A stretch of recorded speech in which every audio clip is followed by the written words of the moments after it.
চলুন তা জানার আগে আল্লাহকে ভালোবেসে ভিডিওটিতে লাইক দিয়ে চ্যানেলটি সাবস্ক্রাইব করি।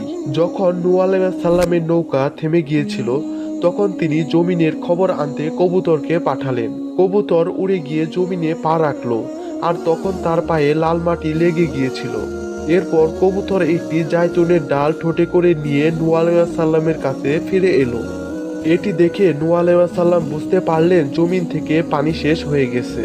তখন কবুতর নূহ আলাইহিস সালামকে বলল, আমার গলায় একটি মালা এবং পায়ে একটি লাল হিজাব পরিয়ে দিন। নূহ আলাইহিস সালাম কবুতরের গলায় একটি হারের মালা পরিয়ে দিলেন এবং তার জন্য দোয়া করলেন যেন তার পা চিরকাল লাল রং হয়ে থাকে। তখন থেকেই কবুতরের পায়ের রং লাল হয়ে গেল। কবুতর নূহ আলাইহিস সালামকে সাহায্য করেছিল, আর তাই আল্লাহ রব্বুল আলামিন মানুষের মনে কবুতরের জন্য ভালোবাসা সৃষ্টি করে দিয়েছেন।